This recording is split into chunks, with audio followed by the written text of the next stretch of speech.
Ninawaomba na kuwasihi sana Watanzania, wamiliki wa vyombo vya habari, wanasiasa, wanaharakati huru na wote, tunazungumzia amani ya taifa letu.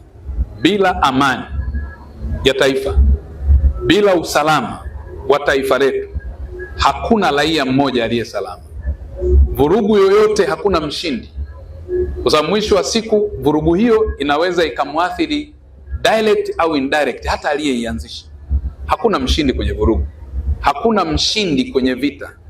Hata kama ungekuwa bouncer vipi ukapigana na mtu mnyonge, yeye ikitosha tu kukung'oa jicho imetosha, hata kama ungempiga kipigo cha namna gani. Kwa hiyo wakati wote wa Tanzania tumekuwa tukizungumza mambo ya amani na usalama, mnadhani kama ni jambo ambalo halikuhusu. Linakuhusu, kwa sababu tuna ushahidi Tanzania.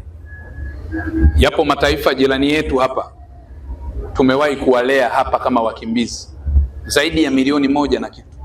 Sasa hivi wamebaki 1,55,811. Wamekimbia mataifa yao kwa chokochoko ndogo, kwa matishio madogo. Kwa hiyo tusizani ni jambo la sifa, na sisi hatutakuwa na mzaha hata kidogo kwa mtu yoyote ambaye anavuruga amani ya taifa letu. Kwa hiyo nikijibu swali lako hilo, imebidi nieleze kwamba yoyote yule ambaye, na sasa tumeona wakati mwingine pia mnaanza kuona kwamba kuna kundi hili linasema hivi, kundi lile linasema hivi. Hivi vyote ni viashiria vya uvunjifu wa amani.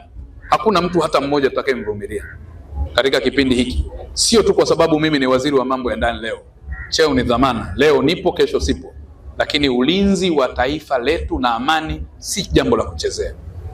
Amani ikitoweka, ndugu zangu, mnafahamu nyie waandishi wa habari, mmeripoti taarifa toka labda wakati huo mmetoka vyuo mpaka leo mmekuwa wabobevu.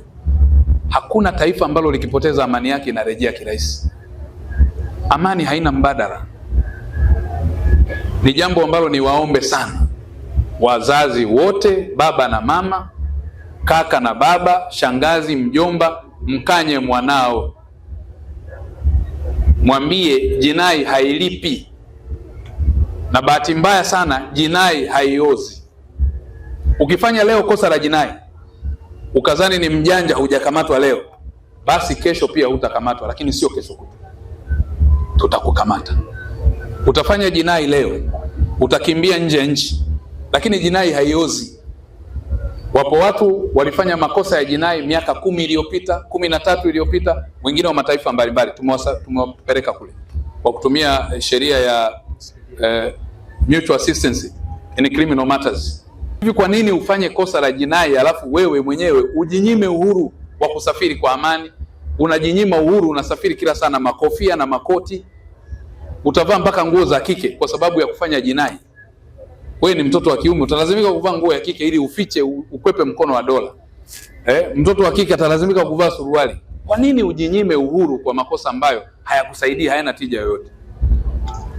Ni rai yangu kwa Watanzania, na nawaomba na kuwasihi sana, hata wale wanaokuchochea kufanya uhalifu wa aina yoyote, hebu waulize. Tumepitia madhira hapa madogo ambayo Mheshimiwa Rais kwa masikitiko makubwa alisema never again. Never again. Sasa hao ambao wanachochea, hebu muulize, wewe unashupalia hili jambo, nani ndugu yako alipata madhira? Mtoto wake nani alipata madhira? Hakuna. Kwa tunachochea watoto wa Tanzania ambao wanajitafutia kipato kwa njia halali, tunachochea, na matokeo yake wanaopata madhara ni wengine. Lakini wewe unawatumia hawa kumwaga damu, unawatumia hao wavuje jasho ili wewe uwe na nafasi fulani, ili wewe upate mali fulani. Hili jambo halikubaliki kwa Tanzania. Niwaombe sana, hata Umoja wa Mataifa tumeomba, mabalozi wetu wamefahamu, na nilitoa siku ile. Hakuna sehemu yoyote anatafutwa mtu, wala tulengi mtu yoyote.